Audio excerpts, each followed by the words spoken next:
Bem, boa noite a todos. Queria agradecer a presença de vocês, pelo nosso pequeno atraso, porque, enfim, já caiu uma chuva grande aqui em Brasília. E agradecer também ao pessoal que está ao vivo, acompanhando a transmissão pelo nosso Facebook. Meu nome é Khadija Albuquerque. Meu nome é Khadija Albuquerque, eu sou jornalista e sou sócia do Coletivo Conversa. E a gente está muito alegre de poder trazer a comunicação do Novo, que é um projeto que se propõe a discutir temas relacionados a transformações na área da comunicação. Como comunicação corporativa, o jornalismo e a comunicação do dia a dia mesmo, né, que afeta todas as pessoas. E nessa primeira edição a gente resolveu trazer um tema que está aí na crista da onda, que é fake news. E nós convidamos duas pessoas que aceitaram prontamente, e eu queria agradecer muito. E eu vou apresentar essas pessoas para vocês antes da gente iniciar o debate. Então, Lilian Tarran, diretora do Metrópolis. Obrigada, Lilian, por ter vindo. E eu queria que você falasse. Bom, quero primeiramente cumprimentar a todos. Boa noite. É uma alegria, um prazer estar aqui, podendo debater um pouquinho com vocês, né? São todos colegas, imagino.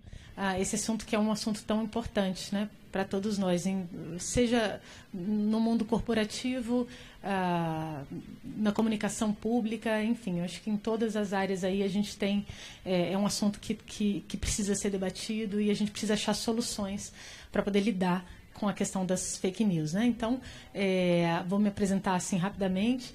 Eu sou jornalista por formação, me formei na UNB, isso já tem um tempo, enfim, 2002. Trabalhei vários anos no Correio Brasiliense, fiquei quase 13 anos lá. Depois fui para Veja Brasília, que era a exemplo do que é a Veja São Paulo, né? A gente chama de Vejinha. E tem 2 anos e meio que eu estou dirigindo o Metrópolis. A minha formação sempre foi mais ligada à área de cobertura dos assuntos hard news, né? Política, encrencas de modo geral, né? Eu sempre tive a veia mais voltada ali para o lado investigativo. Quando eu passei para a Vejinha, eu descobri que o mundo, as pessoas adoram entretenimento também, elas super curtem gastronomia, enfim, elas vão ao teatro, ao cinema. Isso me abriu o horizonte, o que foi muito bacana, e hoje eu tento fazer um equilíbrio nessas duas extremidades, né? O lado A da vida e o lado B de bom. Então, essa é um pouquinho da minha história. Vou passar para a colega para a gente continuar. Obrigada, Lilian. E a nossa outra convidada é a Érica Abbe, diretora de Estratégia Digital da FSB Comunicação. Obrigada, Érica, por ter vindo. Eu que agradeço o convite. Boa noite, todo mundo. Quem está aqui ao vivo, quem está acompanhando a gente pelo Facebook, quem vai ver esse vídeo depois no Facebook também. É um prazer enorme estar aqui. Acho que o tema é extremamente relevante, sobretudo no ano eleitoral. A gente tem muito o que falar sobre isso. E, bom, um pouquinho só sobre a minha carreira. Eu sou diretora de Estratégia Digital da FSB Comunicação aqui em Brasília. Sou jornalista também por formação. A minha carreira é toda do digital. Comecei no jornalismo web, ainda quando se achava que o jornalismo online era uma ameaça para o jornalismo impresso. Depois migrei para a parte de comunicação corporativa, fazendo sites, portais, reformulando sites. E aí, com o advento das redes sociais, migrei então para estratégia de redes sociais, e hoje a gente trabalha com suporte e assessoramento de contas, sobretudo no governo federal. Obrigada, Érica. Gente, antes de começar o debate, eu queria pedir só 2 coisinhas. Uma é de deixar as perguntas para o final, que a gente vai abrir, tanto para quem está aqui quanto para quem está na transmissão ao vivo, e deixar o celular no silencioso também, para não atrapalhar a transmissão e o debate. Érica, eu queria começar contigo. Fake news está aí na crista da onda, né? Tem se falado muito sobre esse tema, principalmente agora no ano eleitoral. E até um grupo de estudo da USP, né, em um estudo deles, eles revelaram que cerca de 12 milhões de brasileiros compartilham notícias falsas no país. Então, eu queria saber o que é fake news, porque várias pessoas dizem, isso é fake news, mas nem tudo é fake news. Eu queria que você dissesse quais são os critérios, quais são os sinais claros de que determinada notícia é falsa. Bom, a rigor mesmo, a tradução literal, fake news é qualquer notícia falsa. Isso incluiria qualquer paródia, qualquer sátira, qualquer site que faz com um tom de humor e faz uma notícia que não é verdadeira. No entanto, o termo hoje ele é muito mais utilizado para identificar um determinado tipo de notícia que, apesar de ter as suas características próprias, tem também vários tipos. Você tem a fake news, que é a do título sensacionalista. Você tem a fake news, que é só a foto que não condiz com o que está acontecendo ali. Você tem a fake news, que o título está falando uma coisa e o texto está falando outra. E aí o título te induz, e se você não lê a matéria por completo, você fica com aquela primeira informação ali mais rasa, naquele primeiro nível. Então, existem várias modalidades de fake news, vamos chamar assim. O que acontece muito hoje é que, para desqualificar uma notícia que não agrada, algumas pessoas rotulam aquela notícia como fake news, né? Então, depois do Trump e do Oxford com a pós-verdade, né, tudo passa a ser uma questão de ponto de vista, uma questão de qual é a leitura e o entendimento que você quer dar para aquele fato.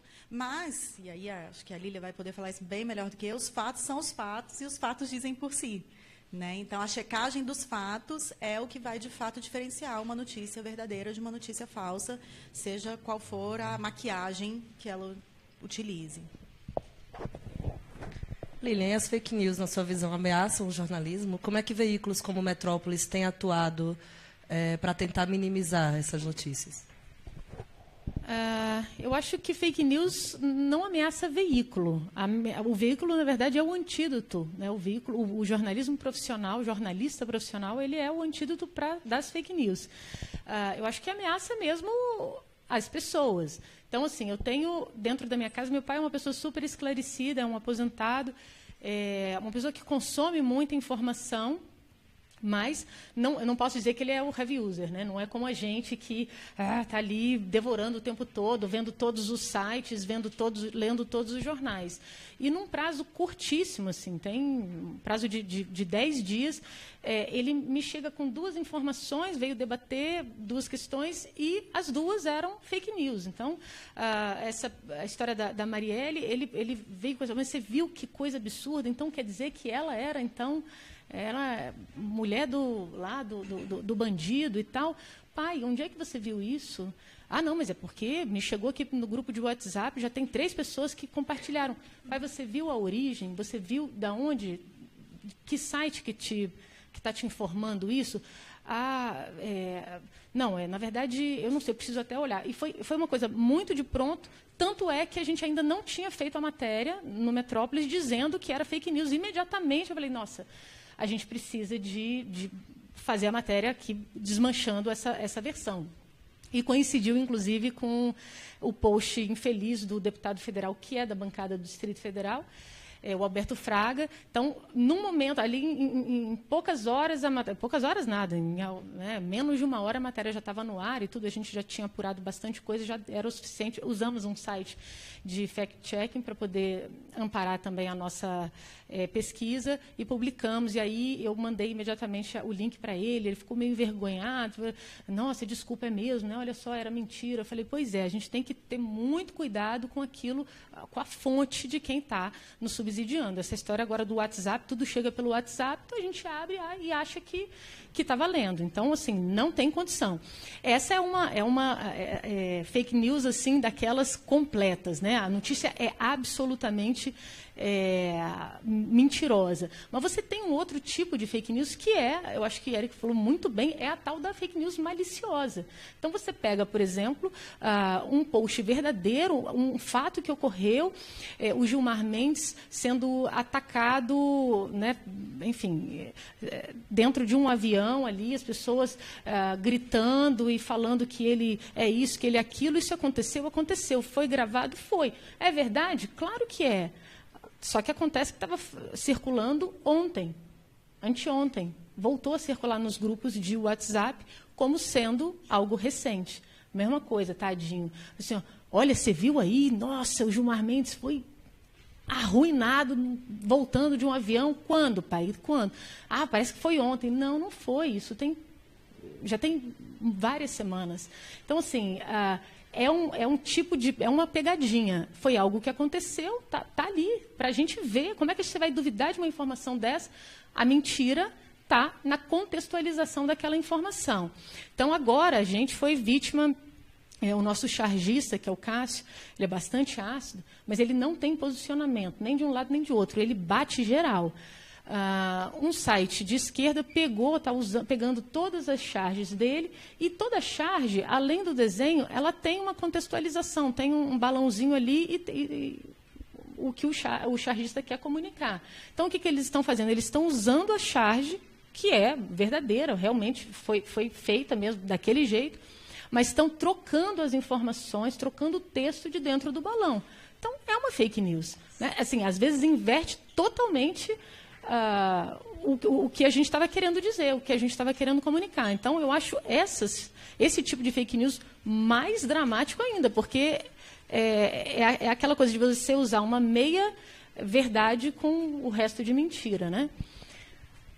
Obrigada. Então, a Érica falou que existem vários tipos, né, vários formatos de fake news. E várias áreas, tanto na saúde quanto na moda, né, celebridades, mas hoje a discussão está sendo muito pautada no campo político, né, principalmente agora nesse ano eleitoral. Então, a gente tem, por exemplo, uma pesquisa da FGV que fala que aquelas contas automatizadas, que são contas falsas, perfis falsos no Twitter, elas estimulam até 20% dos debates políticos contra ou a favor de um político, né? E aí você tem uma série de políticos que estão se utilizando ou vão se utilizar de empresas que fornecem esse tipo de serviço.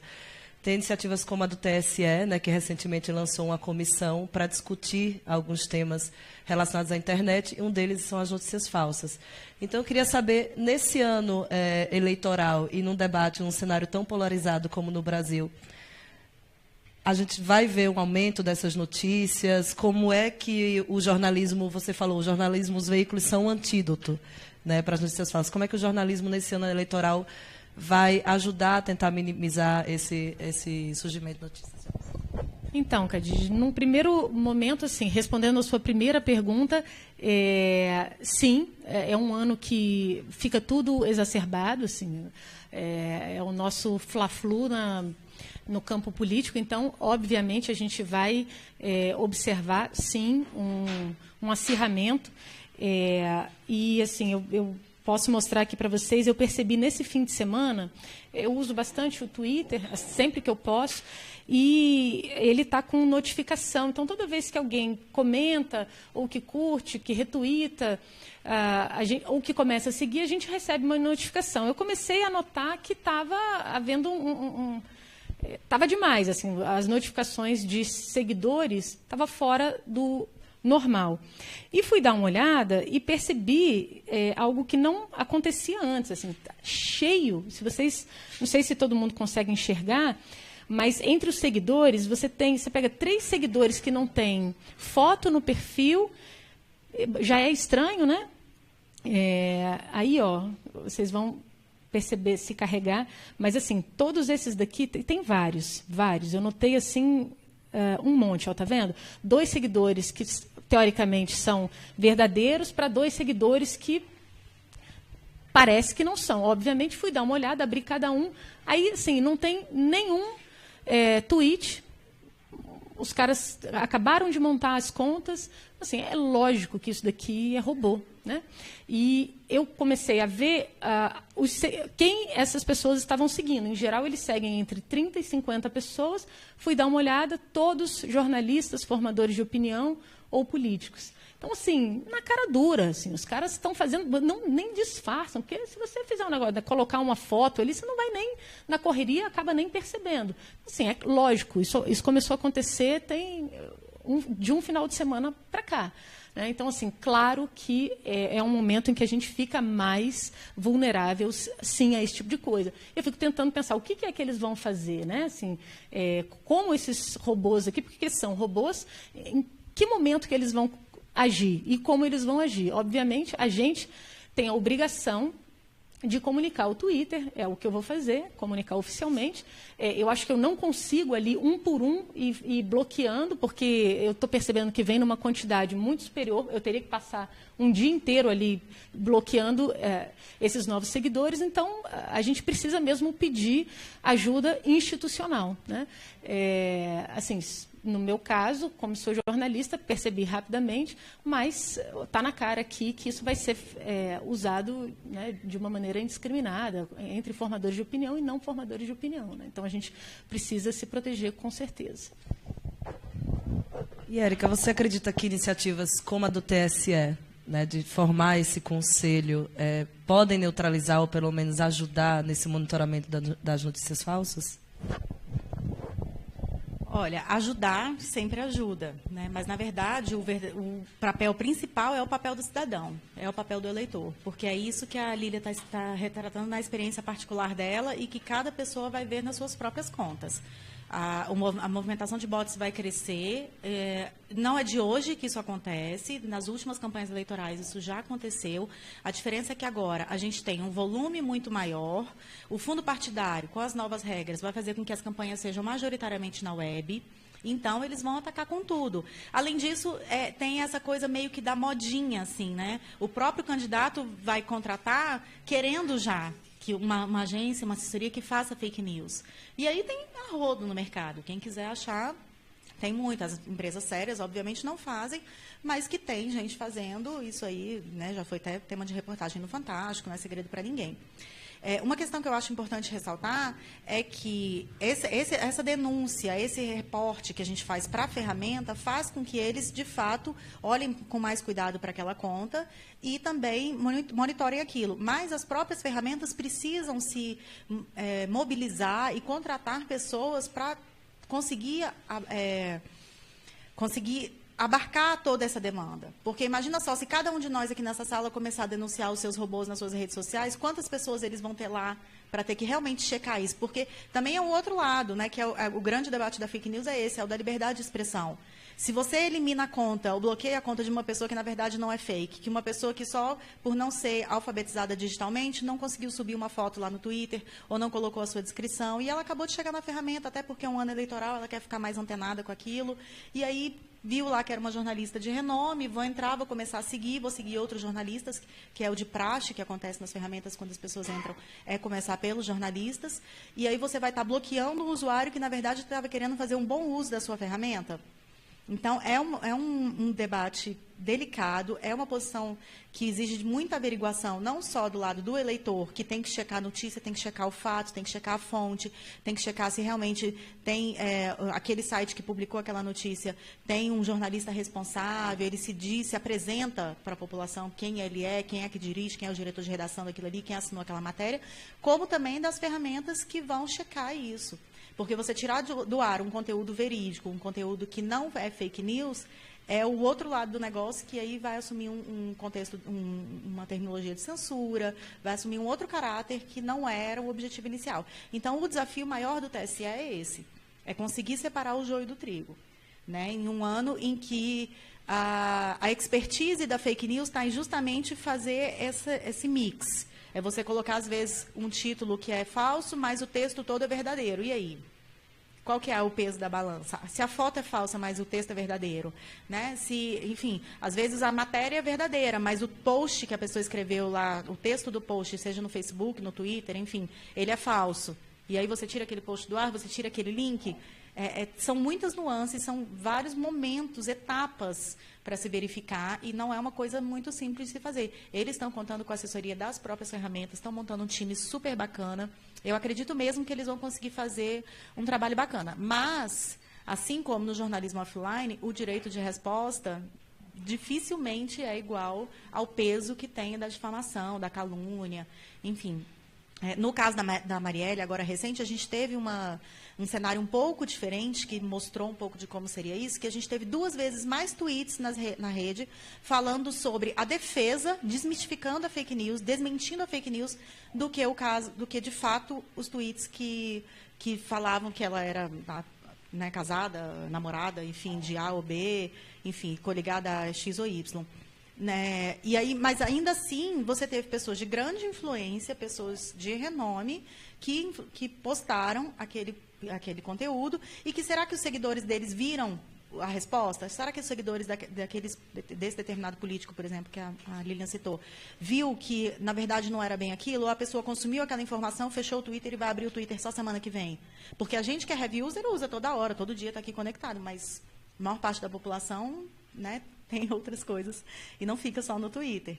Então, essas questões precisam ser olhadas com muito cuidado, assim, na hora da gente classificar o que é o fake e o que não, e, sobretudo, na hora de barrar alguém na ferramenta. É isso que eu queria falar agora sobre punição. É isso que a Érica falou da possibilidade de um atentado à liberdade de expressão, né, se essa caça às fake news ela é feita de forma exacerbada. Você acredita que isso pode gerar um controle do conteúdo que é produzido nas plataformas digitais e até uma censura na internet, como alguns coletivos, né, de comunicação e algumas instituições têm falado sobre, principalmente porque alguns projetos de lei estão tramitando aí no Congresso e que procuram punir até criminalmente quem publica um conteúdo, dissemina e até compartilha. Então, o que você acha dessa caça e qual é a linha tênue aí entre, de fato, combater as fake news ou transformar isso numa censura? Eu sou sempre a favor de que o meio se autorregule, né?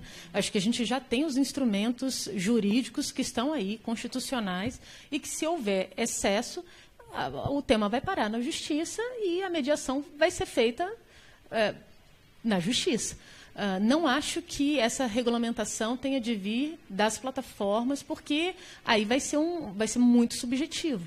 Até onde que você pode considerar fake news, até onde que não é fake news. Então, assim, é uma arbitragem muito complicada de ser feita, né, pela instituição, que também tem seus interesses. A questão é essa, a gente está falando são todas instituições que não têm isenção.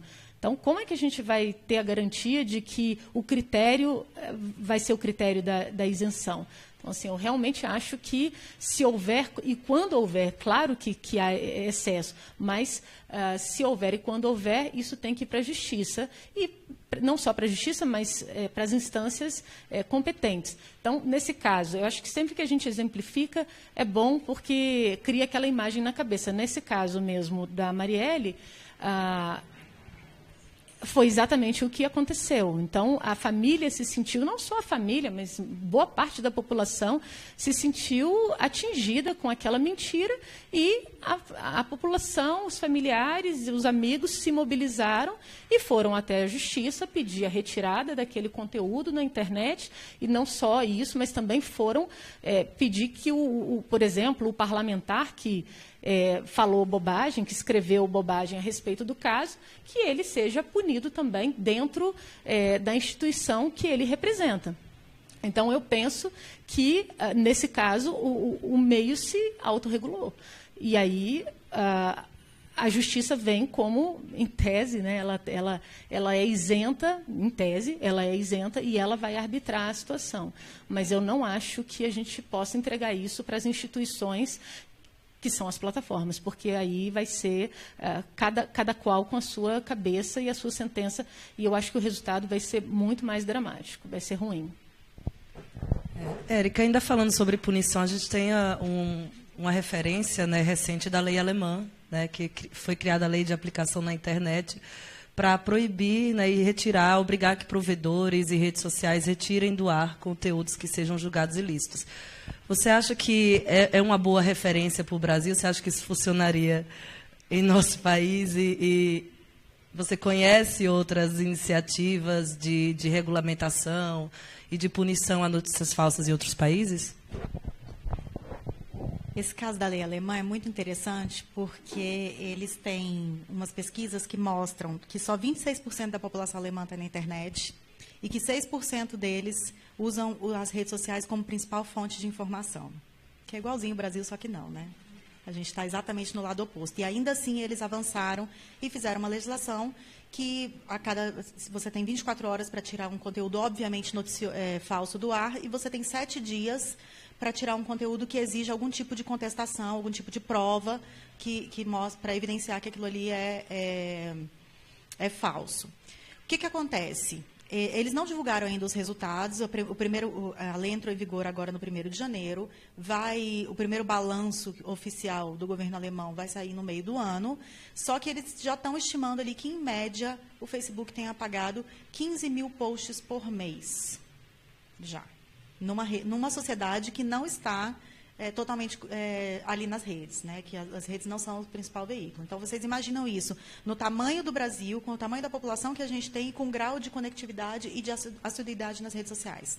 A gente está falando realmente de um volume significativo e aí as ferramentas realmente precisam se adequar. Lá, quando eles começaram a debater as questões da legislação, tanto o Facebook quanto o Twitter contrataram várias pessoas, muitos funcionários, que falavam alemão para poder fazer esse crivo. Porque é um crivo que não adianta você entregar para a inteligência artificial.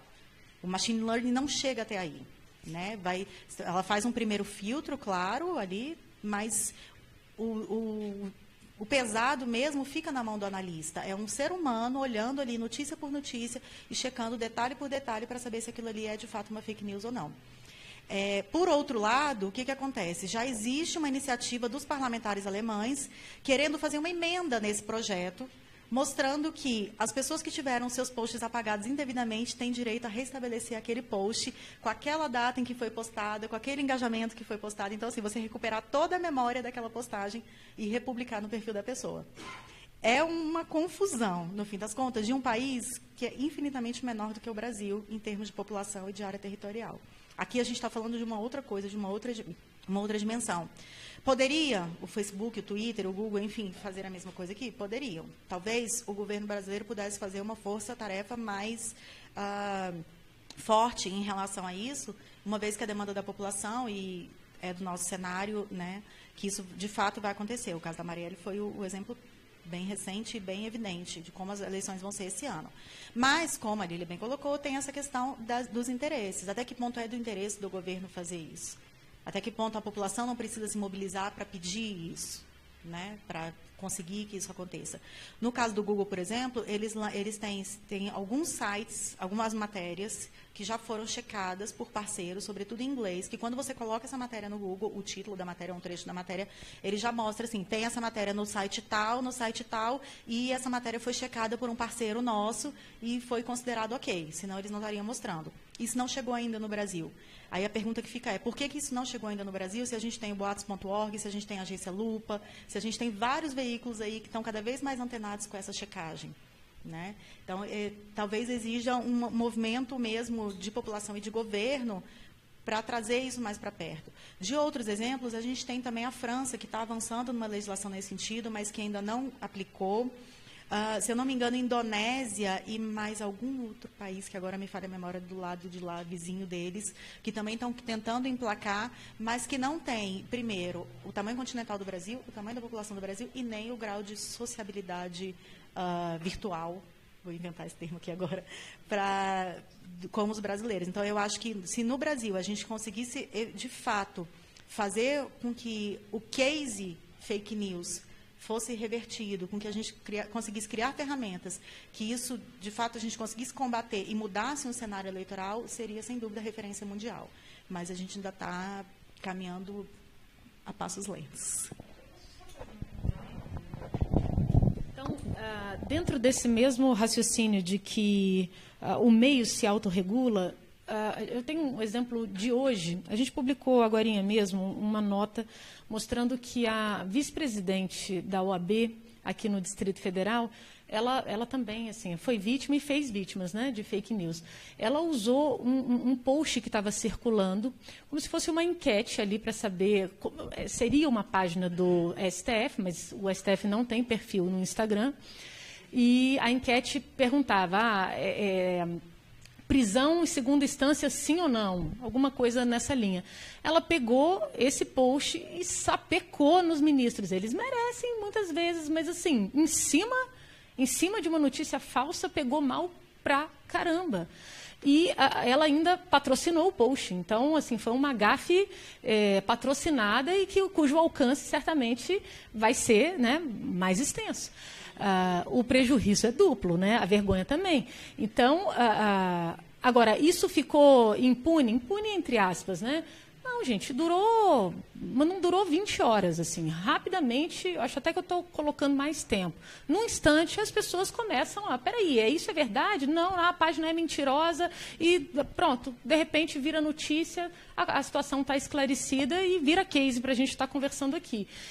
Então, assim, a gente está, do mesmo jeito, acho que é muito importante a gente ter a noção de que a mesma circulação, o mesmo poder de circulação que tem a fake news, em função óbvia das redes sociais, tem também a oportunidade de a gente falar a verdade, de a gente desmistificar, de a gente desmentir a mentira.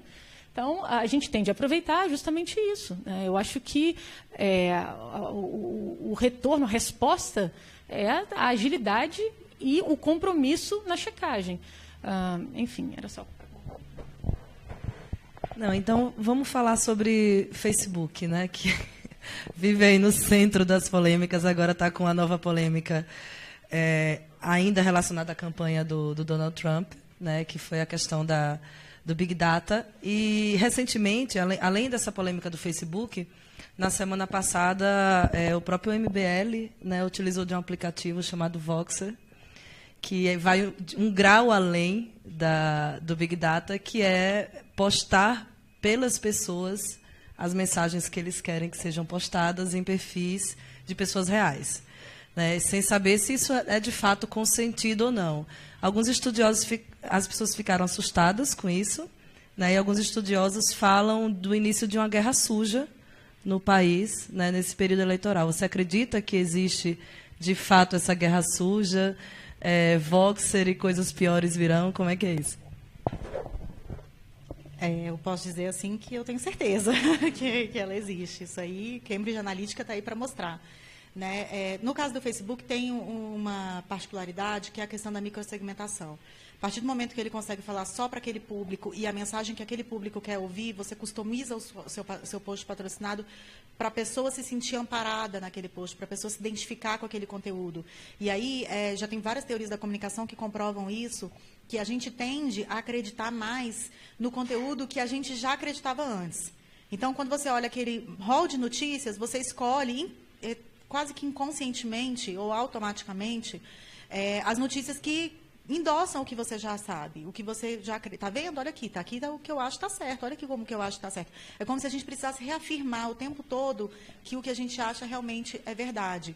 E aí faz com que a gente escolha as notícias que a gente já concordava antes, faz com que a gente não veja outros pontos de vista, e aí cria-se, então, o fenômeno da bolha, que não é só no Facebook, nós mesmos criamos as nossas próprias bolhas. A partir do momento também em que a gente resolve dar lá o unfollow na pessoa que tem um ponto de vista contrário do que você acredita, você está reforçando a sua própria bolha. A partir do momento que você deixa de ler um determinado veículo, assistir um determinado programa na televisão, porque aquela pessoa fala tudo contrário do que você acredita, você está criando e reforçando a sua bolha. Então, assim, é um fenômeno que o Facebook amplifica, sem dúvida alguma, e com muita qualidade, mas cabe a nós. E assim como no combate da fake news, o cidadão, o internauta, o seguidor, é o papel crucial. Se você se você libera o seu perfil para alguém entrar, um movimento, no mínimo questionável, entrar e publicar qualquer coisa que você não sabe o que é, sem aprovação prévia sua, no seu perfil para todos os seus amigos, sabe? Como assim? Como se você desse o seu CPF para a pessoa usar como bem quisesse, um cheque em branco, é quase isso.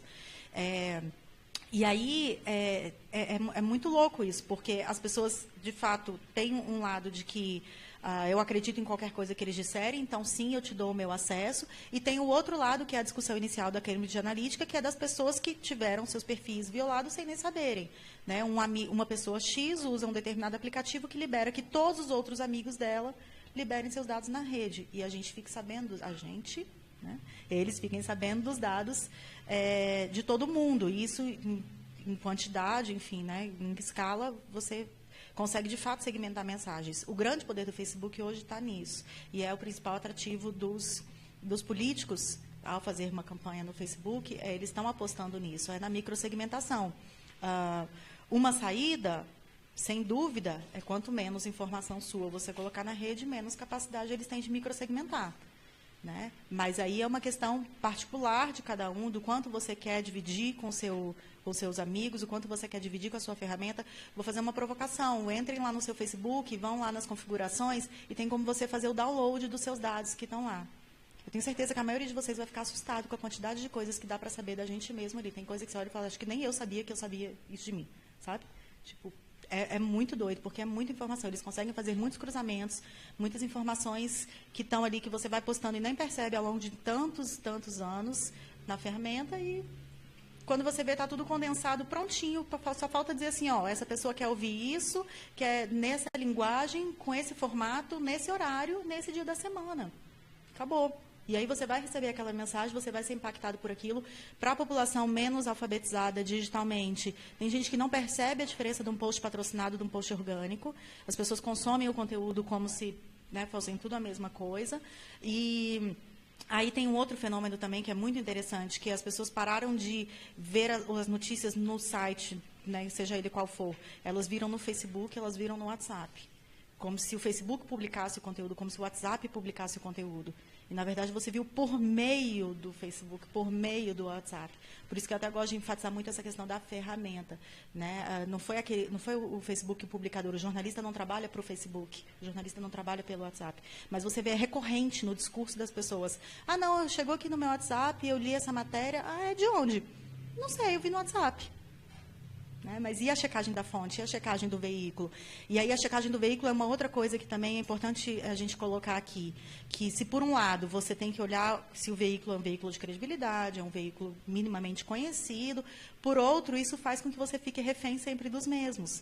E aí as pequenas iniciativas que vão ganhando corpo, que às vezes estão ali no nicho, e quando chegam pela primeira vez na sua bolha, você olha e fala, não conheço esse site, deve ser fake news. E às vezes não é. Às vezes é só uma imprensa alternativa que está crescendo, que está ganhando seu espaço, e que está atingindo outros interlocutores, está falando com outro público que você ainda não sabia. E aí você tem esse estranhamento e já classifica como fake. Que é, voltando lá no início da nossa conversa, o argumento de que se vale as pessoas que querem classificar as notícias desfavoráveis como fake. Né? É você desclassificar por qualquer motivo que seja. Seja um site que não é conhecido, ou seja um jornalista que eles não acreditam, ou uma nova versão dos fatos. Essa capacidade de releitura é uma coisa muito curiosa e é uma coisa que vai estar muito presente nesse ano, sobretudo no ano eleitoral. Né? O fato diz isso, mas o que isso quis dizer? Qual era o contexto em que aquele fato aconteceu? Quais foram as consequências daquele determinado fato? Essa análise mais completa e menos consumo de elevador, que a gente fala, né? Que é você olhar ali enquanto você está subindo de um andar para o outro, é o que eu acho que ainda a população brasileira ainda precisa avançar. No conteúdo, ler o texto grande mesmo. Vai ter textão? Sim, vai ter textão e precisa ter textão. Precisa ler, analisar e debater e estar aberto ao debate. Acho que as últimas eleições fizeram um pouco isso, assim, com que as pessoas brigassem com amigos, até por conta de pontos de vista diferentes. E aí chegou-se num ponto que, então, não vamos falar de política. Vamos falar de política, senão a gente vai brigar, vamos continuar amigo aqui, vamos tomar nossa cerveja. Mas será que o debate político não é importante? Será que não é isso que a gente precisa? É a capacidade de ouvir o outro e de entender de fato aquele argumento e não só a ouvir o que você quer ouvir, mais do mesmo, para reforçar de que, no fundo, é uma coisa egóica, de que você está certo e que, sim, eu venci a discussão. Acho que, enfim, o debate da fake news passa por aí. Falei demais. Desculpa. Foi ótimo.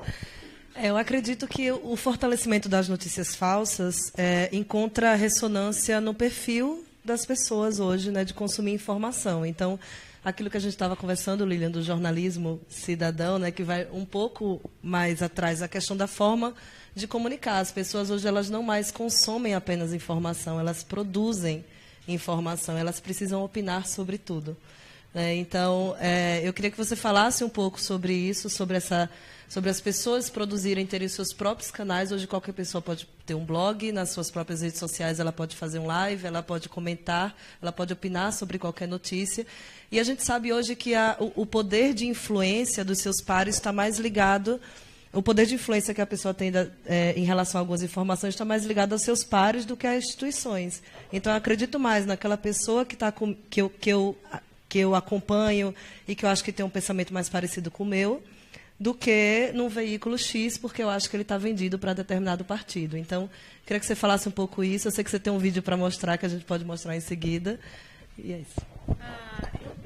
A gente pode mostrar o vídeo, eu vou mostrar um pedacinho e aí depois eu comento, porque, na verdade, ele é autoexplicativo. Vou passar um pedacinho e aí eu vou te pedir para parar em determinado momento, senão vai ficar muito extenso. Pode ser? Como assim? Primeiro? Sim. Tá com o vídeo, né?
O vídeo faz parte de uma apresentação, eu quis trazer só mesmo o vídeo para mostrar que, em comum, todas essas cenas, todas, foram captadas por cidadãos, né? Então, foi-se o tempo em que o jornalista profissional ele detinha o poder de comunicar.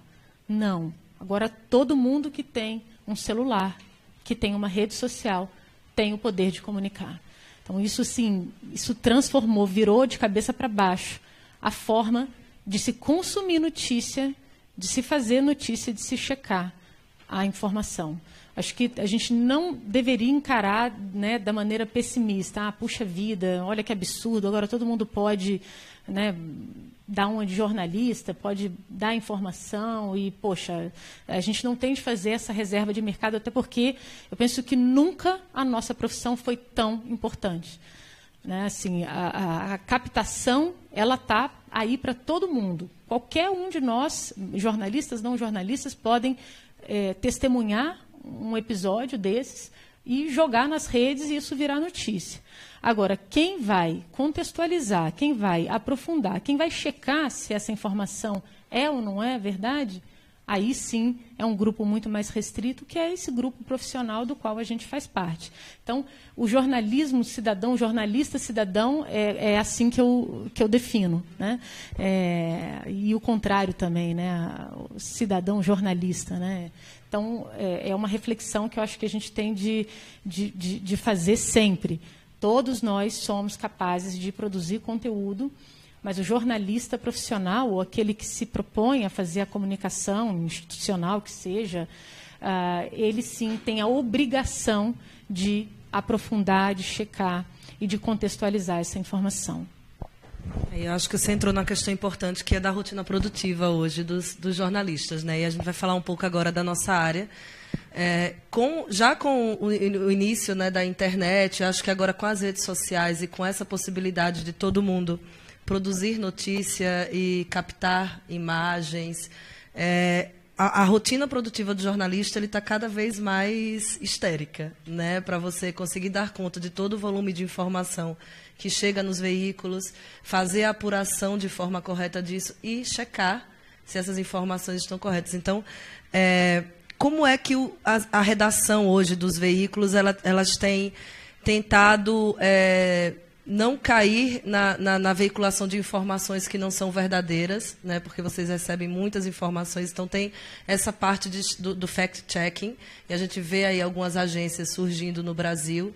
Você acha que é um mercado, esse mercado de checagem de notícias, os veículos deveriam começar a consolidar núcleos de checagem de notícia dentro dos veículos ou fazer parcerias com essas agências? É algo que já é real, é algo que está num processo aí de maturação?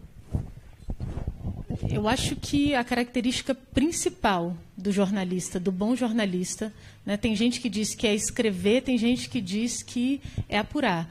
Hoje, eu considero que é checar. Então, assim, a gente não pode terceirizar algo que é fundamental, que é um pré-requisito para o exercício profissional.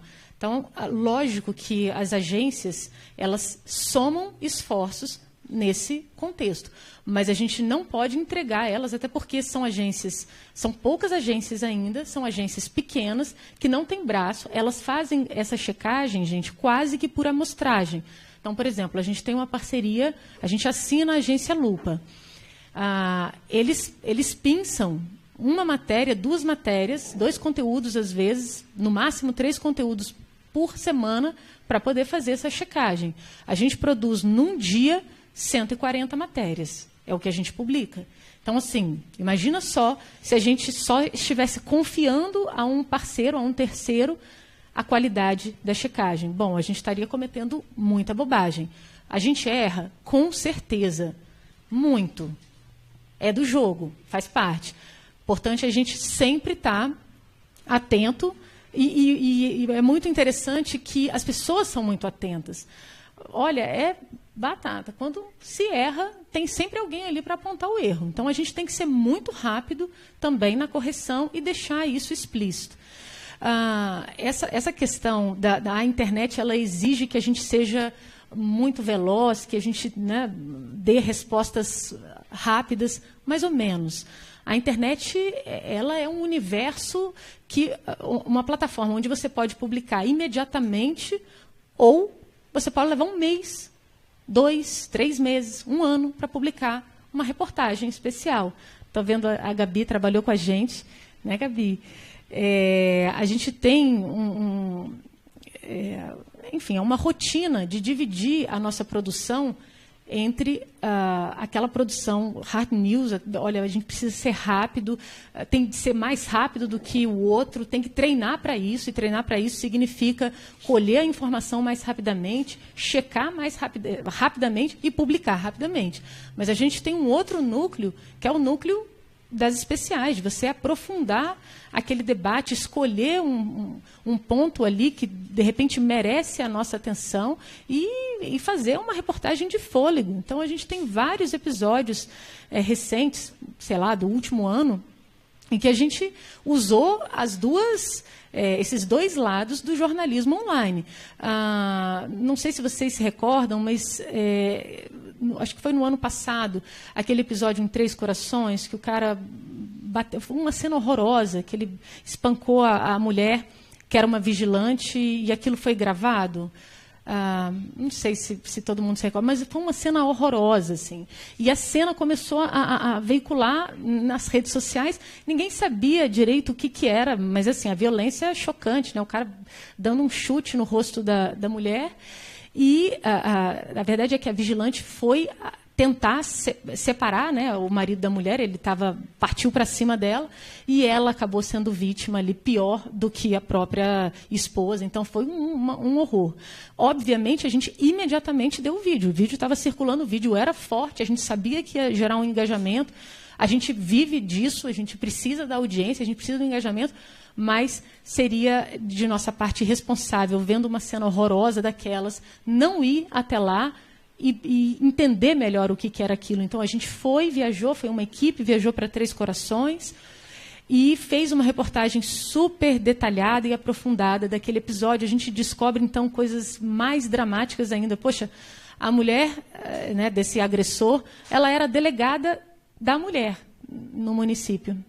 É um município de 77 mil pessoas, mais ou menos, e com um índice altíssimo de denúncia das mulheres contra os companheiros. Então, nada disso a gente saberia se a gente não tivesse ido lá contextualizar. A gente usou aquele episódio para poder tratar, né, da questão do feminicídio e, enfim, da violência contra a mulher de modo geral, mas partindo do exemplo. Então, a gente tem vários outros exemplos. Aquele feminicídio onde foi em Campinas, que mataram 9 mulheres. Isso. Matou a geração inteira, né, de mulheres. Foram 9 mulheres e o filho, né? Então, a gente também, nesse episódio, obviamente, a gente deu rapidamente a notícia, mas a gente mandou a equipe para lá e passou uma semana tentando entender também o que levou aquele sujeito a uma brutalidade desse tamanho. E aí, claro, quando a gente apura e aprofunda, a gente chega a histórias incríveis, doídas, mais doídas do que aquela primeira cena. Poxa, a mãe da moça, que foi o alvo principal, ela se chamava Maria da Penha. Então, assim, nossa, são 2 golpes, né? Assim, ele mata uma família inteira, toda a geração de mulheres, e a simbologia de estar matando também a Maria da Penha 2 vezes, né? Assim, cometendo a violência com ela, que virou um símbolo 2 vezes. Então, eu discordo que a internet incentiva a gente a fazer mais rápido, a fazer errado, a fazer raso. Não é. Isso está do crivo de quem faz o conteúdo. Então, a gente pode tanto fazer um conteúdo raso e irresponsável, quanto a gente pode fazer um conteúdo absolutamente aprofundado e digno de uma revista mensal. Basta a gente querer e a gente tomar a decisão de fazer.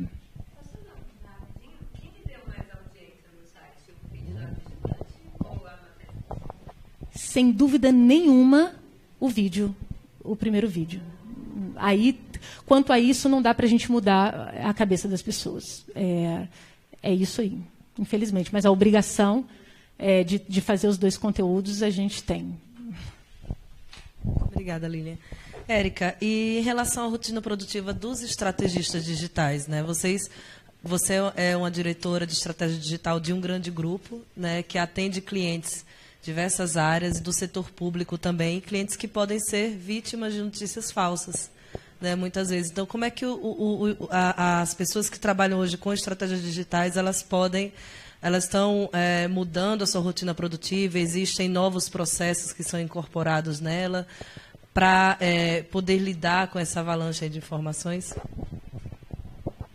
Bom, a primeira coisa é o monitoramento, né? Se você não tem um monitoramento setado para fake news, para identificar fake news, provavelmente você vai passar ao largo. Esse caso do STF mesmo, que surgiu no final da semana passada, foi justamente isso, um perfil no Instagram com 600 posts, e até hoje o STF, ou até aquele dia o STF, não tinha tomado uma providência de tirar aquele perfil. Por quê? Por falta de monitoramento.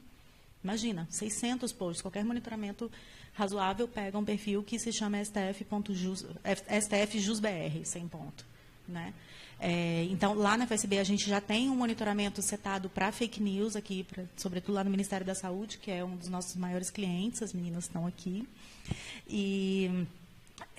Então, assim, isso já traz um outro insumo para a sua rotina produtiva. Se você tem ali o seu calendário de datas comemorativas, se você tem as campanhas que você vai fazer, que são mais frias, digamos assim, que dá para você organizar, você tem um insumo quente ali do dia a dia, te mostrando o que está acontecendo na rede, o que está reverberando fora da sua bolha e aonde você tem que atuar.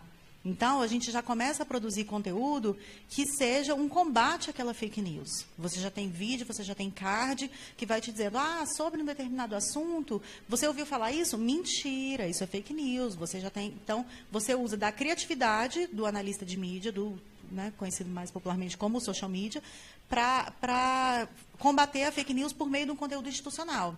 E aí é um outro instrumento que o cidadão tem para checar essa informação. Viu uma fake news, viu uma notícia que está meio assim, que você não tem muita certeza, dá uma entrada lá no Facebook, no Twitter, no site dessa instituição. Muitas vezes já vai ter uma matéria lá com aquela resposta, já vai ter um post combatendo aquela fake news. Justamente porque as estratégias digitais já estão andando antenadas nisso, já estão sendo construídas com base nisso. Né? Então, a gente tem, de fato, e cada vez mais nesse ano, que juntar essas duas coisas, que trazer o fake news como um insumo para a sua produção. Assim como no caso do Metrópolis, ele é um insumo para você fazer uma big reportagem, para você fazer uma pesquisa, né, que, de fato, comprove aquilo, a checagem do fato como ele é. Na estratégia digital, no consumo do dia a dia ali do social media, você traz aquilo ali como insumo para definir que tipo de conteúdo você vai postar, para definir que linguagem você vai usar, para definir qual é a plataforma que você vai usar. Aí a gente vai falar ainda de plataformas, mas assim, cada plataforma tem a sua peculiaridade, tem a sua forma de consumo de conteúdo. E se você postar um conteúdo não tão adequado, a chance dele reverberar e, de fato, combater aquela fake news é cada vez menor. Né? E o cidadão, ele é o principal reverberador. Se você tem os influenciadores, estava falando disso um pouco mais cedo, que se as pessoas tendem a confiar menos nas instituições e mais nos pares, né, nas pessoas mais próximas, é onde surge a figura do influenciador, ou sobretudo do micro-influenciador, que é o cara que tem cada vez mais autoridade no assunto. Embora, aí já tem uma outra jogada, né, porque sempre tem, ele também pode estar atuando por um determinado interesse. Então, a checagem, ela vai ter sempre que existir. Às vezes, uma pessoa que você confia, uma pessoa que você acredita, posta um determinado conteúdo, mas ela não fez a checagem. E você confia na postagem dela. Mas será que ela checou aquilo? Né? Na hora, é tão simples, né? Você dá aquele encaminhar no WhatsApp, você dá aquele share no Facebook, assim, um clique, acabou. Mas o que você está passando ali é uma responsabilidade enorme. Então, essa responsabilização do internauta, esse consumo e essa construção colaborativa é o que é a tônica da fake news hoje. Legal. Acho que vocês duas já falaram aqui, citaram o caso da Marielle, de vários momentos em que as notícias falsas foram veiculadas, mas aí surgiram as pessoas, né, para corrigi-las. E aí, Lilian, a gente estava conversando mais cedo sobre alguns jornalistas que defendem uma linha de pensamento de que existe histeria, na verdade, em torno dessa questão das fake news. Né? Exatamente por isso, porque quando elas surgem, né, existe todo um exército aí por trás, seja de veículos ou de pessoas mesmo, ou influenciadores, formadores de opinião, que vão dizer, não, isso aqui é mentira, nós checamos. Você acredita nisso? Você concorda com essa linha de pensamento? A verdade é que me surpreendeu. Eu tive recentemente num fórum sobre o manual de redação da Folha de São Paulo, e um dos palestrantes era o Boechat, e o tema era justamente fake news. Ele foi um dos últimos a falar, foram 2 dias de debates, e todo mundo naquela mesma linha de que a gente precisa combater, isso é um absurdo, isso vai acabar, isso vai dizimar com o jornalismo de qualidade, isso, né, desorienta as pessoas. E, de repente, ele que tem um jeitão bastante peculiar, né, mas é um formador importantíssimo no país de opinião, ele chega e desconstrói, assim, mas de uma vez só, ele desabou com tudo. Ele falou assim, olha, gente, para com isso. Gente, fake news nada mais é do que mentira. E mentir, e mentira, e mentir, existe desde que o homem pisou na terra. Então, assim, a diferença é que hoje a gente tem meios muito mais eficientes e democráticos para poder desmentir. Aquilo que antigamente, antes dos meios de comunicação de massa, e antes, especialmente das redes sociais, era mais difícil, porque o poder estava concentrado, aí quando a gente diz poder, o poder da informação estava concentrado nas mãos de poucos. Então, era muito mais difícil você alcançar a verdade e disseminar a verdade, restabelecer a verdade. Então, ele faz até uma provocação, usando, né, um tema forte ali, o Holocausto. Ele diz, olha, será que 6 milhões de judeus teriam morrido Se fosse hoje, quando as pessoas ficam sabendo imediatamente do que está acontecendo, naquele momento, quantas e quantas pessoas foram enganadas, elas estavam sendo levadas nos trens para os campos de concentração e as pessoas disseram depois que não sabiam, que foi feita toda uma propaganda diferente do que de fato acontecia. Então, será que hoje uma tragédia como essa teria perdurado? Claro que a gente vê, assim, o Rio de Janeiro está aí para mostrar que não basta a gente saber de tudo para evitar tragédias, né? Mas eu achei, aí eu não posso nem dizer se eu concordo ou se eu discordo, mas eu achei a provocação bastante interessante, válida, assim. Nossa, eu confesso que eu respirei, é mesmo, né? É mentira. Então, né, é um nome bonito, assim, americano, para poder falar da mentira. E o que a gente faz é justamente tentar desmentir aquilo que é mentira. Então, achei válida a provocação e por isso eu estou colocando ela aqui também. Pode.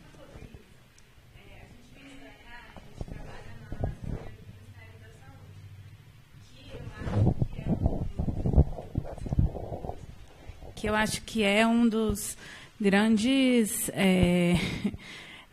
nichos de mentira, né? Então, a gente discutindo a nossa angústia, o que é mentira, o que é mito e o que é fake news. Desde quando você não escuta que vacina dá autismo? Desde quando você não escuta se uma vez você fez cesárea, sempre cesárea? Então, assim, qual é o limiar da fake news e da mentira verdade? A gente fez uma ação agora no 1º de abril, que era desmentir as grandes mentiras da saúde, né? Não as principais, mas as grandes. Mas a gente vive isso no nosso dia a dia. Desde sempre tem mentiras sobre saúde. E grupos anti-vacinas, enfim, dá para enumerar várias. Então, o que diferencia, na nossa área, pelo menos, não no ano de eleição, que a gente vai por um outro lado, não num caso, Marielle, também, que houve uma comoção nacional, mas isso que é a nossa angústia também, que é um pouco provocativo. Nossa, eu acho sensacional a observação, a pergunta é ótima, não tenho a resposta, mas, mas eu assim, para fazer um paralelo do que né, a gente estava falando, é como tomar leite com manga, assim, minha avó contava essa fake news, sei lá, esse mito, não sei, até hoje eu não sei exatamente se pode, se não pode, por via das dúvidas eu não tomo, mas, yes! Aí, assim, talvez a resposta esteja justamente, cara, a gente tem que buscar as informações, né? Buscar em fontes confiáveis. E aí, também fazendo um paralelo, poxa, nunca antes a gente teve tanto acesso à informação, né? Inclusive, assim, a gente vive a era da disputa da atenção, todos os veículos estão tentando, antigamente, as pessoas iam até os veículos, né? Elas procuravam a informação, elas selecionavam. Não, hoje a informação cai, assim, de várias, é feito bomba, sabe, sendo jogada de avião, é o tempo todo mundo, e todos os veículos disputando a atenção daquela pessoa. Então, cabe a nós realmente buscar as fontes mais adequadas e buscar ter acesso à informação de qualidade, né? Com certeza, porque hoje a gente tem meios muito eficientes e muito baratos, né? Aquilo que antigamente, poxa, o Ministério teria de gastar assim, mundos e fundos para poder fazer uma campanha massificada para poder desmistificar essas questões que você estava colocando aqui. Se o Ministério tem uma boa comunicação nas redes sociais, nossa, metade do caminho já está andado, né? Aquilo que era só propaganda institucional, que você tinha que pagar para poder veicular numa emissora privada e tudo, hoje a gente sabe que é muito mais fácil de se comunicar com a população toda, né? Só para a gente finalizar essa parte aqui do debate, você quer complementar o que a Lilian falou sobre essa questão que eu coloquei da histeria em torno das fake news? Você acha que realmente hoje a verdade é mais fácil de ser restabelecida do que antigamente? Olha, existe de fato uma histeria, existe o termo da moda, existe o Oxford com o termo de 2017 após verdade, existe o Trump dizendo que o que vale é a leitura das coisas, tudo isso, de fato, traz um peso diferente para o cenário atual. Mas, de fato, fake news é mentira, é notícia falsa, ao pé da letra é isso. Isso existe desde que, né, enfim, a cobra falou para Eva que podia comer a maçã, né? Então, não é nenhuma novidade. A diferença, de fato, está, a gente tem cada vez mais acesso à informação, não poderia concordar mais, mas também temos cada vez mais excesso de informação. Eu diria que hoje a gente vive na era dos excessos. E aí é tanta informação, é tanta coisa que você não consegue consumir. Você consome o título, você consome o tweet de 140/280 caracteres, sabe? Então, se cada tweet que você for ler, você for clicar naquele link, eu acho que você não passa ali dos primeiros 10, a maioria da população. Então, o que acontece? É o outro lado do negócio, né? Você tem muito acesso, está tudo ali na rede, basta você colocar no Google, está aqui no seu celular, você não precisa nem estar conectado num computador propriamente dito, no modelo mais formal. O seu telefone celular, você entra aqui no Google e você acessa o que você quiser, só que não. Por quê? Porque você tem um monte de mensagem no WhatsApp chegando, você tem notificação de SMS, que ainda é uma super estratégia de comunicação, porque as pessoas não conseguem deixar aquele umzinho ali, tem que olhar, você não consegue não olhar, a curiosidade é maior do que aquilo.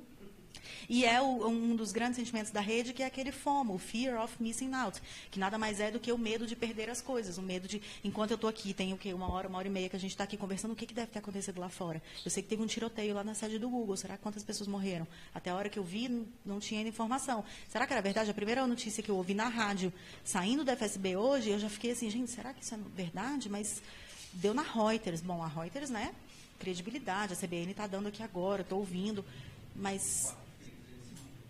Oi? Nossa. Aí, tá vendo? Já estou desatualizada. Olha o meu medo aqui de ficar desatualizada. É tudo muito rápido, é muita coisa. Você acorda de manhã, qual é a primeira coisa que você faz? Você desliga o celular, desliga o despertador do seu celular e dá uma olhadinha no seu WhatsApp.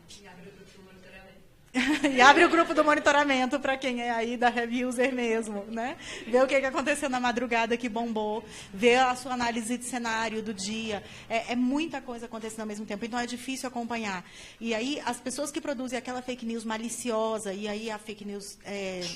no sentido mais estrito do termo que a gente está usando aqui mesmo, do debate malicioso, para manipular a informação, para ter um ganho de imagem ou um ganho financeiro em cima daquilo, elas vão trabalhar nessa nossa fragilidade. É no excesso, é no pouco tempo, é na muita notificação. E é por isso que eles ganham força. Então, se por um lado o poder está com a gente, vamos lá. Por outro, a gente também tem as nossas amarras. Todo mundo tem um monte de coisa para fazer no dia a dia e não consegue ficar ali entrando em todos os links, checar todas as informações. Imagina, se cada mensagem que eu receber no WhatsApp eu for entrar no Google para checar. Uau, eu provavelmente só vou fazer isso. Mas, por outro lado, então, também não me sinto no direito de passar adiante. Porque não... Né? De onde está vindo? Será que é isso mesmo? Grupo de família, então, né? A gente sabe, é o clássico, né? É fake news, né? Aquela tiazinha que está lá, que sempre vai ou postar no WhatsApp ou no Facebook, uma notícia que você vai ficar assim, tipo, será? E aí, uma das características também fortes da fake news não é aquela notícia que de cara você vê que é falsa. Não é assim, o Papa morreu hoje e facilmente você entra lá no perfil do Vaticano e ele está lá, no perfil do Papa ele está lá. Não, é aquela notícia que você fica na dúvida, tipo, era possível, tem um fundinho de verdade.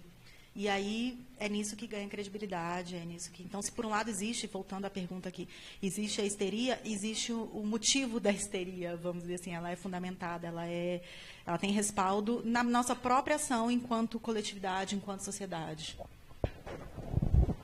Ótimo. Bem, gente, a gente vai abrir para perguntas.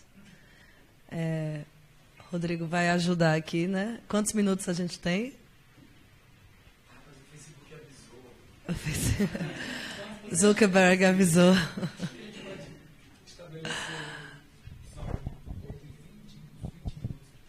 Tá. Você quer vir aqui para frente para usar o microfone? Pode falar seu nome, de onde veio e para quem você quer perguntar. Meu nome é Igor, sou jornalista formado desde o ano passado. Eu quero perguntar, na verdade, para quem puder responder. É o seguinte, já se tem como é que eu vou dizer? se tem a informação de que uma fake news pode ser identificada pela estrutura da notícia, ou seja, por uma linguagem apelativa, cheia de adjetivos, essas coisas todas.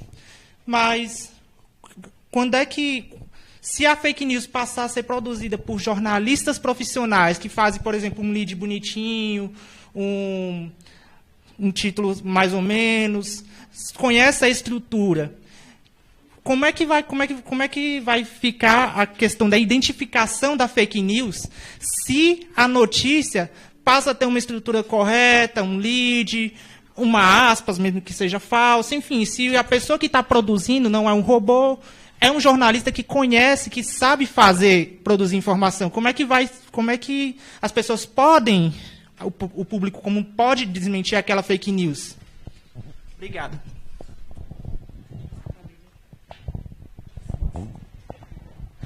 Igor, seu nome é lindo, o nome do meu filho.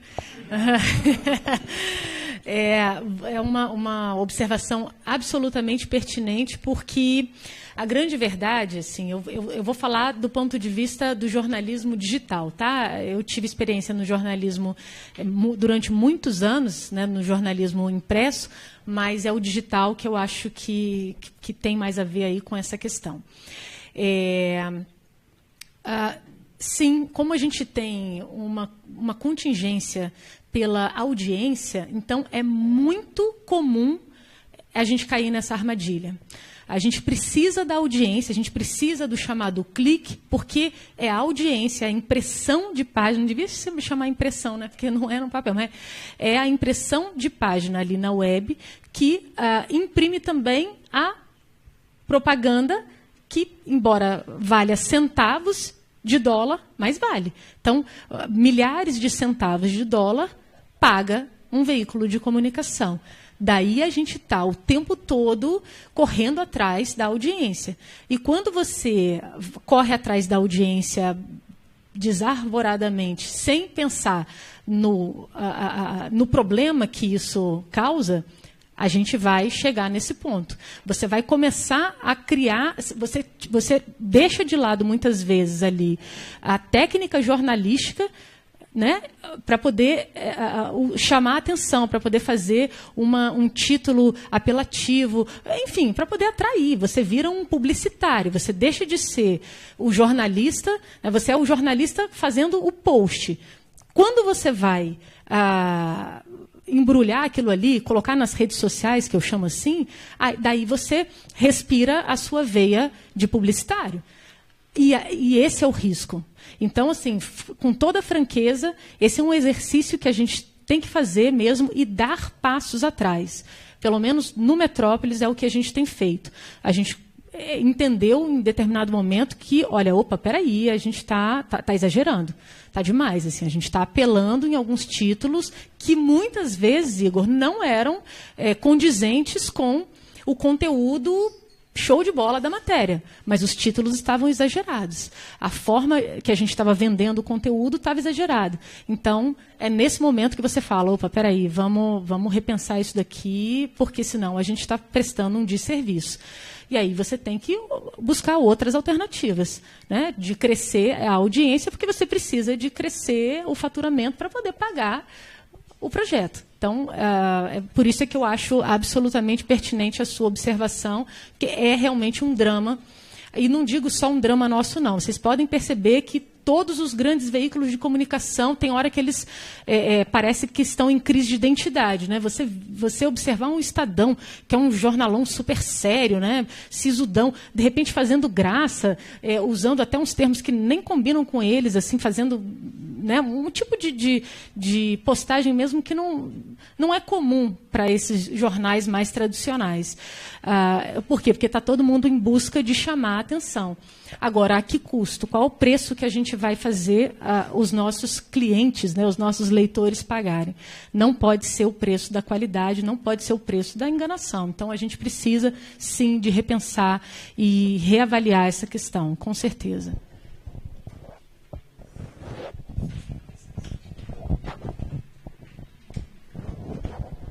Boa noite, meu nome é Luciana. Eu acho super legal esse questionamento que vocês fizeram agora, uma matéria recente da Gretchen na Veja, com o título Acho que o Bumbum Caiu e o Cachorro Subiu, foi super criticada por ela e teve uma repercussão nas redes sociais. A gente sabe que o comercial é muito importante, que as empresas precisam de dinheiro, mas eu acho que a falta de credibilidade na questão da formação, da informação de qualidade, eu acho que está faltando um pouco isso nas empresas. Eu acho que...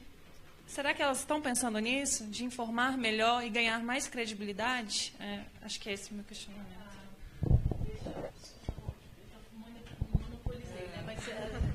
Porque esse caso especificamente, isso aconteceu, foi capa da Veja Rio, não foi isso? Foi no fim de semana, capa da Veja Rio. Então, o que acontece? Poxa, gente, colocar a Gretchen Bumbum no mesmo post, nossa senhora, isso garante a audiência de sabe assim, de uma tarde inteira na internet. Então, assim, é uma tentação. A gente fez o post. A gente fez o post dizendo que ela, e mais, ela aprontou o maior barraco, né? Ela foi para as redes e fez um desabafo, acabou com a raça da repórter, repercutiu, foi aquela... Exatamente. Então, assim, eu diria para vocês, é prato cheio. A gente não publicou o post. A editora de redes, que estava no fim de semana, me mandou, falou, olha, eu estou na dúvida aqui, a gente estava pronto para bombar. A gente publica, a gente não publica, e aí? Não. Respira fundo, para poder dar a repercussão, para poder dar a audiência dessa, a gente vai ter que fazer mais 5. Mas vamos fazer mais 5. Então, assim, a gente não vai, porque seria, inclusive, assim, o uso do uso, né? Assim, exatamente, a reprodução de algo que foi feito mesmo para gerar esse tipo de engajamento. Então, a gente optou por não dar. Agora, te digo, assim, essa é uma reflexão recente, algo que a gente realmente, depois de atingir ali até uma robustez enorme, né? Hoje a gente tem uma audiência muito, muito, muito grande, então a gente já consegue respirar e falar assim, olha, não, peraí, onde é que a gente pode melhorar, onde é que a gente está errando, qual é o limite, né? E fazer essa reflexão e ir limpando aquilo que não está legal. E, enfim, realmente, às vezes, caso a caso, decidindo caso a caso e mudando um pouco o rumo das coisas. Né? Eu acho que a gente tem que ter a humildade mesmo de dizer, olha, onde a gente erra, a gente precisa de corrigir. E eu acho que esse é um dos pontos. Não estou falando sim em nome do Metrópolis, mas não estou falando só em nome do Metrópolis. Acho que toda a imprensa, nessa busca, né, nervosa pela audiência, às vezes comete alguns excessos e a gente precisa de fazer essa reflexão.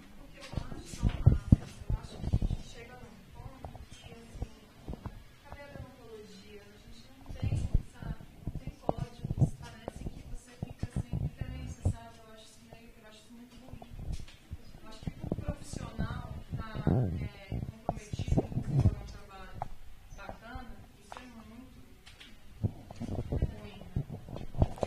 ruim. Essa semana eu tive que escrever uma matéria justamente sobre FOMO, e aí eu queria saber, na rotina de trabalho de vocês, como é? Eu entrevistei o especialista da USP, especialista agora, ele tem um grupo que estuda pessoas viciadas em internet, e aí ele falando que está crescendo o número de pessoas ansiosas justamente pela quantidade de conteúdo e etc. E aí a solução que ele deu foi moderação. Só que como nós, jornalistas, que ficamos ali no BR-18, F5, antagonista F5 o tempo inteiro, como que fica isso no dia a dia do jornalista? Como lidar com essa ansiedade que está crescendo, com esse FOMO, mas nós que trabalhamos com isso? Como é que é o jornalista profissional?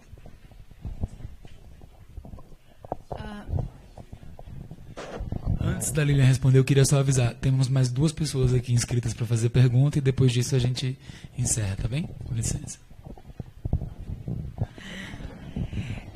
Para ser muito franca, eu acho que, eu vou ser sincera, a gente adoece. Eu adoeci.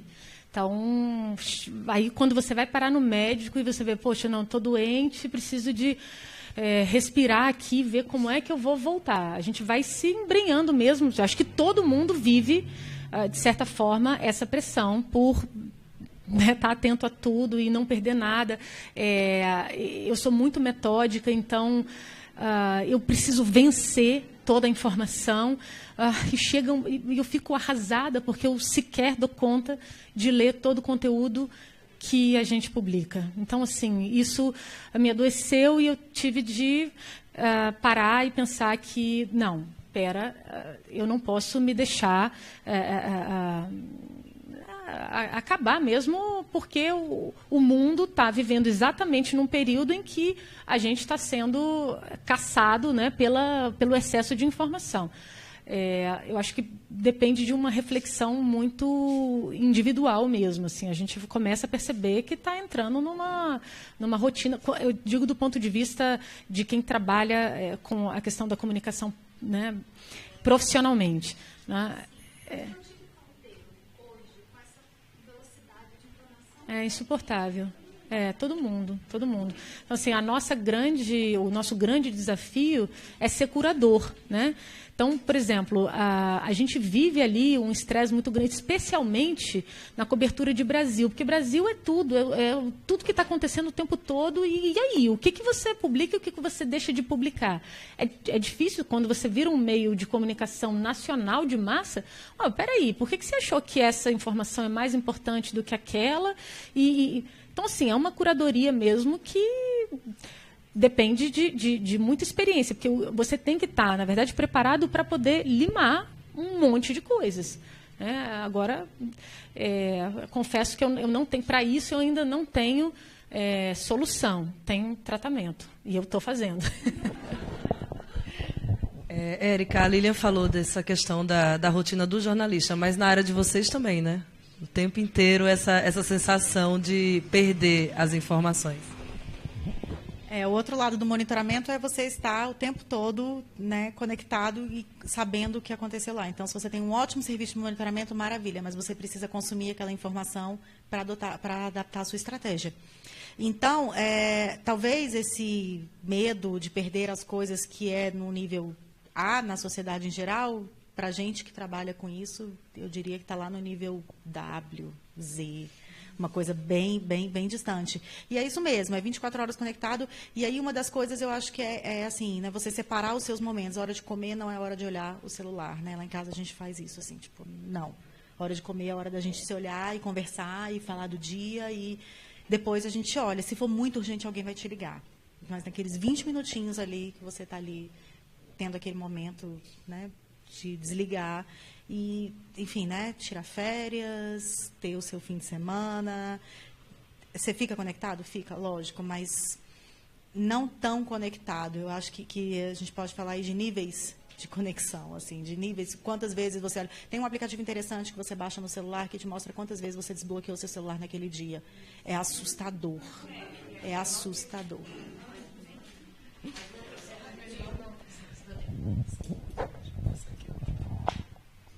Boa noite, meu nome é Gabriela, sou jornalista também. Eu tenho duas dúvidas, uma para a Lília e uma para você, Érica. Para a Lília, eu queria saber assim, porque uma forma de monetizar, enfim, de ganhar dinheiro é com o Google AdSense, né, aquelas propagandas que aparecem no fim da matéria, e elas muitas vezes elas têm um conteúdo muito duvidoso, assim, né? Então, eu queria saber como é que vocês lidam com isso no dia a dia, porque eu leio a matéria de vocês linda, termina com a Patrícia Poeta, magra, descubra como.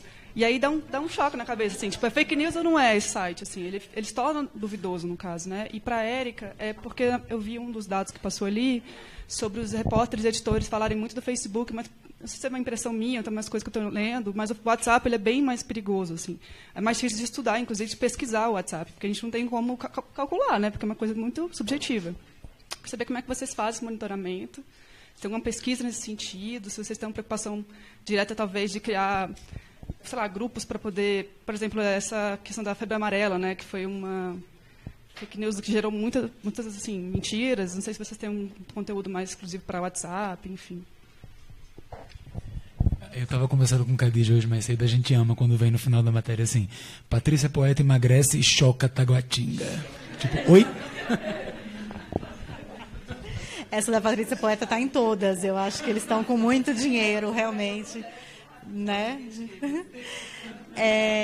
Bom, cada plataforma, cada ferramenta vai ter a sua particularidade. Então, a grande dificuldade do WhatsApp é essa, você conseguir monitorar o que está sendo falado, porque uma vez que você publicou ali, você não controla e não monitora, o que está sendo dito em outros grupos. Você tem ferramentas hoje no mercado que você consegue administrar de uma maneira um pouco mais profissional, mas como em qualquer monitoramento, 100% não tem como também não tem 100% do Facebook, até pelas próprias políticas de privacidade, né? É muito peculiar isso de cada plataforma. O Twitter vai ter, por exemplo, uma API mais aberta, que vai te deixar monitorar mais coisas, vai te deixar acompanhar mais, porque, a não ser quem tem realmente o perfil fechado, mas são poucas as pessoas proporcionalmente em relação ao Facebook, né? Muito mais gente no Facebook tem perfil aberto só para o seu amigo e não para o monitoramento externo geral. E pela proposta da ferramenta, o Twitter hoje se coloca como uma ferramenta uma rede de relacionamento, uma rede de interesses, e não uma rede social, como é o Facebook. Então, no Twitter você fala com as pessoas, independente de você conhecê-las. No Facebook você fala normalmente com quem você já conhece, né? Então, enfim, toda essa configuração faz com que o seu monitoramento seja diferente em cada plataforma. Existem maneiras de você avançar nesse sentido, existem as palavras-chave, existem os grupos, enfim, mas assim, 100% não tem como.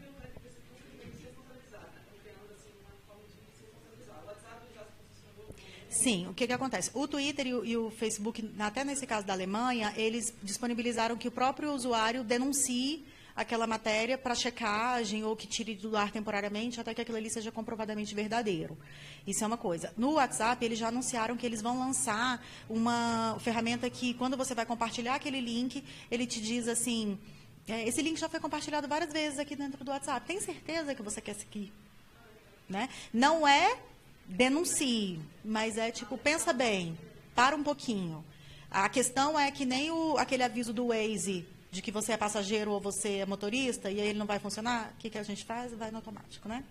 E aí, então a gente vai cair, no fundo, naquela mesma coisa que é o nosso comportamento, que vai determinar isso. Por mais que a plataforma, que a ferramenta entregue alguma coisa diferente, te faça parar para pensar naquele conteúdo, depende de você. No fim das contas, depende do usuário ir lá manualmente compartilhar. Claro que aí eu não estou falando dos robôs, que aí é uma outra característica bem forte no Twitter, está presente nas outras redes, lógico, muito, mas no Twitter acontece com mais incidência, que é essa questão dos robôs que vão compartilhar e vão reverberar na rede os conteúdos que são beneficentes para determinado linha ideológica, para determinado político, enfim, para determinado interesse. O que acontece? O rastreamento é por hashtag, o rastreamento é por palavra-chave, o rastreamento é por perfil que já é comprovadamente seguidor daquela linha A ou B, e aí tudo que aquelas pessoas publicarem, aquelas hashtags publicadas naquela hashtag, vão ter mais amplitude na rede, né? Eles vão compartilhar automaticamente. Uma das maneiras, inclusive, de você identificar um Twitter fake, um Twitter fake um perfil no Twitter é você olhar o que eles compartilharam ultimamente, quais foram os RTs que aquele perfil deu, né? 100%, gente, assim, exige uma pesquisa mais aprofundada, mas existem vários indícios que te levam a olhar para aquele conteúdo e falar, opa, vamos desconfiar. Mas o WhatsApp, como plataforma, não dá esse espaço, né? Ainda não. Na verdade, nenhuma dessas funcionalidades chegou aqui no Brasil. Exatamente. Gabi, sem minhas palavras, lixo puro. Mas é como um espaço de propaganda que se abre em qualquer... quando o jornal vende um espaço, quando a televisão vende um espaço, é difícil de a gente controlar o que vai ser usado, como aquele espaço vai ser usado. Agora, a gente tem percebido que cada vez mais tá baixaria, assim, os posts de propaganda estão cada vez mais maliciosos. Então, a gente consegue, muitas vezes, esses que são de leilão, a gente consegue evitar. Às vezes, você tem pornografia ali, então a gente consegue tirar. Só que eles mudam muito rapidamente, né? Então, assim, muitas vezes a gente não consegue pegar. Sim. Por exemplo, quando a gente detecta e manda, então eles próprios tiram os caras da plataforma, entendeu? Por exemplo, tem muito post patrocinado malicioso de loteria. E a gente começou a perceber que está aparecendo demais. Então, a gente pega aquele post e faz uma denúncia e aquilo acaba saindo, né? Agora, por exemplo, a gente tem um contrato com a Heaven Content, cujo conteúdo é complicadíssimo. Esse é da Patrícia Poeta, que realmente parece fake news, né? Acho que não é a Patrícia Poeta no post. Aquilo ali gerou para a gente um desconforto, que é isso, você tem matérias joias, ótimas, um esforço enorme, e no meio da matéria lá, um post ridículo daqueles, como é que faz? Então, a providência que a gente, porque é um contrato, então a providência que a gente pode tomar imediatamente é colocar um aviso mais claro, mais explícito de que aquilo ali é uma publicidade que a gente não tem, que é um conteúdo fora.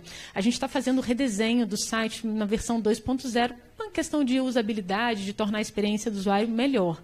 Um dos pontos que a gente está colocando como prioridade é justamente esse, de separar o conteúdo, inclusive com uma mensagem ali, dizendo, né, que aquilo ali, a gente precisa abrir essa janela de publicidade, porque é isso que ajuda o site a se manter. Agora, e deixando bem claro que o conteúdo, a gente não tem responsabilidade pelo conteúdo que a gente abre nessa janela. O ideal, sinceramente, era não ter, porque realmente é uma mancha.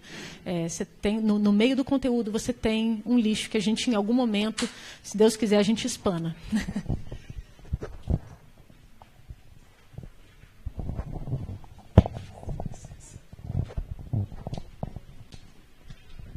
Bom, boa noite. Meu nome é Paulo. Minha pergunta vai para a Érica. A gente vê uma mídia bastante regulamentada aqui no país em relação ao rádio, à televisão, mas em relação ao Facebook não existe essa regulamentação. Então fica ali meio que uma terra de ninguém. Queria saber o que você acha disso, muito baseado nesses últimos acontecimentos, principalmente em relação aos dados vazados, né? Foram 50 milhões de dados. E queria saber o que você acha dessa regulamentação e como fazer essa regulamentação. Bom, eu acho que o Marco Civil da Internet trouxe uma primeira luz aí nessa escuridão toda, mas, sem dúvida, ele ainda está muito aquém das necessidades que a gente precisa. Como na maior parte dos países, tanto que a gente consegue enumerar aqui 2, 3, 4 que conseguiram avançar um pouco nessa legislação. A gente tem uma peculiaridade que o nosso legislativo é extremamente lento, né, e que, embora esteja lá na Constituição de que é proibido, a grande parte dos nossos legisladores são donos de veículos de comunicação. Então, tudo isso traz um jogo de interesse para essa discussão muito grande. Além disso, o lobby das operadoras de telefonia é outro fator que influencia muito nisso, né, e as próprias plataformas, o próprio Facebook, o próprio Twitter, enfim, que atuam também nesse sentido. Eu acho que passou da hora, sem dúvida alguma, da gente ter uma legislação, para o mal ou para o bem, mas que diga alguma coisa. Estamos aqui, definimos uma posição. Como qualquer legislação nesse sentido, nunca vai agradar a todos, sempre vai ser polêmica, sempre vai ter pontos em que a sociedade vai querer discutir, vai dizer que desse jeito não era para ter sido, desse jeito era melhor não ter. Isso é do jogo, faz parte. Mas a gente precisa dizer aonde estamos, para que viemos, o que a gente entende enquanto sociedade como uma iniciativa válida, o que um provedor desse pode fazer com os meus dados, uma plataforma dessa pode fazer com os meus dados, o que o provedor que tem acesso a esses dados pode fazer com essas informações, até que ponto eu posso receber informações que digam direito ao meu comportamento na internet. Se eu pesquisei por um determinado assunto, agora eu só vejo informação daquele assunto, eu só vejo anúncio daquele assunto, como se eu não me interessasse por mais nada nesse mundo, a não ser aquilo, sabe? Viola a nossa privacidade, viola o nosso direito de escolha, viola a nossa liberdade de expressão, viola o nosso acesso à informação. E aí, na era dos excessos, o pouco tempo que você tem, você ainda fica vendo mais do mesmo? Você só fica na sua bolha? Né? Assim, é um caminho que realmente...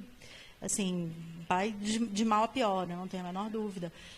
Eu acho que iniciativas populares que tragam uma leitura diferente sobre isso são super bem-vindas.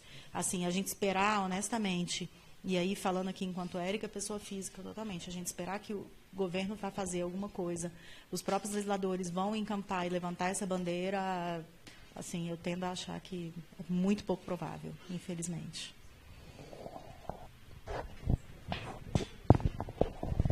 Bem, acho que a gente encerrou, né, o debate. Eu queria muito agradecer a você, Lilian, por ter aceitado o nosso convite, Érica também. Agradecer a todos vocês que estão aqui, né, e que contribuíram para enriquecer esse debate, para as pessoas que estão assistindo também pelo Facebook. É a nossa primeira edição, então ainda esse ano a gente vai fazer outros temas. Nós temos uma ficha de avaliação, né, para ser distribuída para quem participou aqui presencialmente, para que vocês falem um pouco sobre o que acharam do evento e também sugiram temas, né? Quem está vendo também pelo Facebook pode sugerir temas, falar lá, comentar lá no link de transmissão. E eu acho que é isso. Obrigada, gente. Boa noite e até a próxima.